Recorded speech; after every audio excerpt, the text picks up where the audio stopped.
Hello students, welcome to all. हम HTET की series start कर रहे हैं जिसमें कि ओरिजिनल पेपर से हम प्रीवियस ईयर क्वेश्चंस करेंगे पिछले 5 सालों के, हिंदी एंड इंग्लिश दोनों सब्जेक्ट्स के। तो आज हमने हिंदी को चूज किया। पहले 5 पेपर की हम हिंदी फटाफट कंप्लीट कर लेते हैं, डेली एक एक वीडियो, फिर हम इंग्लिश को लेंगे। ठीक है, तो ये है 2020 का ओरिजिनल पेपर, देख लीजिए आप। अब इसमें क्वेश्चन नंबर फर्स्ट है, टहलना स्वास्थ्य के लिए एक लाभकारी है। वाक्य में प्रयुक्त क्रिया बतानी है। हमारा आंसर रहेगा क्रियार्थक संज्ञा, क्योंकि इसमें क्रिया हो रही है। टहलना हमारी क्या है, क्रिया है, इसलिए इसका आंसर हो जाएगा क्रियार्थक संज्ञा। जो रेड पेन से साइन है उन पे ध्यान देंगे क्योंकि वो सही आंसर से।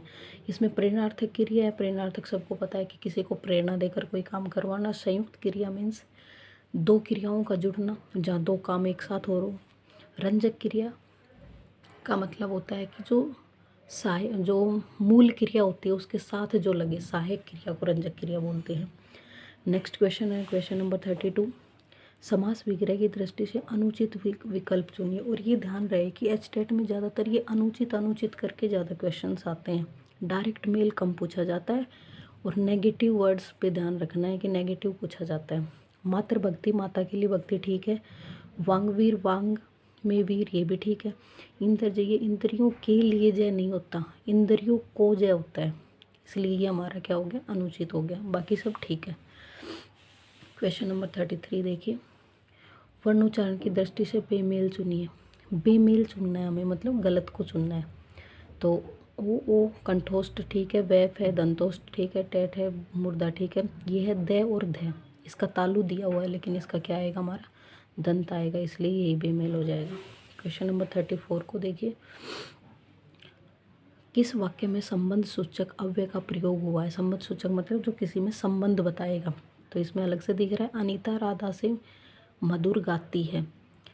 अनीता राधा से, तो संबंध बता दिया ना, से वर्ड से अलग से पता चल रहा है, से वर्ड संबंध सूचक होते हैं। ठीक है, तो इसका आंसर हो जाएगा हमारे पास अनीता राधा से मधुर गाती है। Next question number 35। किस शब्द में व्यंजक संधि का प्रयोग हुआ है। व्यंजक संधि हमारी वांग स्वर में है, वाक प्लस ईश्वर, वागीश्वर सॉरी, वागीश्वर में है, वाक प्लस ईश्वर इसका सही विच्छेद होगा। नेक्स्ट क्वेश्चन नंबर 36 देखिए, सु उपसर्ग रहित पद चुनिए। रहित पद मतलब ऐसा पद हमें इन चारों में से देखना है जिसमें सु उपसर्ग यूज नहीं हुआ होगा। स्वस्थ, सौ प्लस स्थ, ये इसका संधि इसका विच्छेद रहेगा। इसमें हमारे पास सौ आया है, उपसर्ग सु नहीं आया। Next question number 37। किस विकल्प में अनुपसर्ग का प्रयोग नहीं हुआ। देख रहे हो ना, हर एक क्वेश्चन में नहीं, बेमेल, अनुचित, ये सब ज़्यादा पूछा जा रहा है।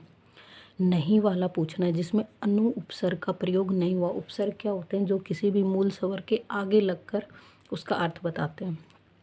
तो अनुदार, अन प्लस उदार होता है। हमारे पास अनुदार में अनुपसर्ग है, ना कि अनुपसर्ग है, बाकी सब में अनुपसर्ग है।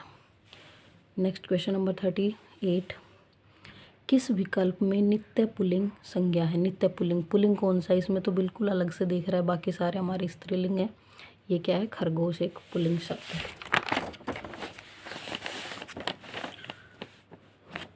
Question number 39। अनिश्चय सर्वनाम वाला वाक्य चुनिए। अनिश्चय जिसमें कुछ निश्चित ना पता हो हमें, तो जैसे कुछ, कोई, कम, ज़्यादा, थोड़ा, अधिक, इस तरह के वर्ड्स दिखेंगे हमें अनिश्चय सर्वनाम की पहचान के लिए। तो इसमें देखिए 2 ऑप्शन ऐसे हैं जिनमें कुछ दिख रहा है, बाकी इनमें तो कुछ है ही नहीं। इस तरह के वर्ड्स जो मैंने अभी बताए, इस तरह के वर्ड्स हैं ही नहीं। तो कुछ पुस्तकें हैं यहाँ पे, पुस्तकों को हम गिन सकते हैं, इसलिए अनिश्चय नहीं हो सकता। दाल में कुछ काला है, दाल में कुछ काला, इसको हम आइडेंटिफाई नहीं कर पाएंगे कि कुछ कितना। तो ये हो जाएगा हमारा अनिश्चयवाचक सर्वनाम। Question number 40। अक प्रत्यय युक्त पद नहीं है। ऐसा वाक्य इसमें से चुनना है जिसमें अक प्रत्यय नहीं है। प्रत्यय हमारे पास होता है जो किसी भी मूल शब्द के पीछे लगकर उसका अर्थ बदल दे।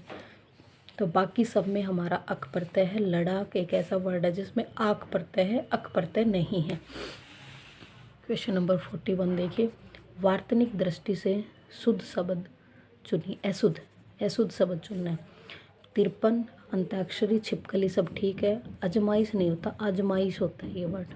ये हमारा वार्तनिक दृष्टि से अशुद्ध था। क्वेश्चन नंबर 42, गलत समास विग्रह चुनिए। गलत है हमारे पास दूरदर्शन, दूर के लिए दर्शन नहीं होते, दूर से दर्शन होते हैं दूरदर्शन में, ठीक है। बाकी सब ठीक है। दुरागत, दूर से आगत, पाठशाला, पाठ के लिए शाला, सभा मंडप, सभा के लिए मंडप, ये बाकी तीनों ठीक है। दूर के लिए दर्शन नहीं होता, दूर से दर्शन होता है, दूरदर्शन।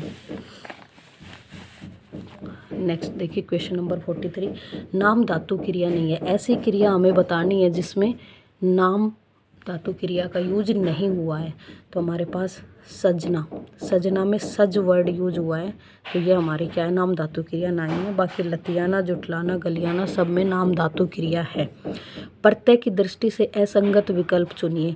असंगत बताना है इसमें से सब में, ये बाकी सारे ठीक है। प्रत्यय की दृष्टि से आणविक में अणु प्रत्यय, आणविक में इक प्रत्यय, सपोला में ओला प्रत्यय, भगेड़ी में एड़ी प्रत्यय है, ये सब ठीक है।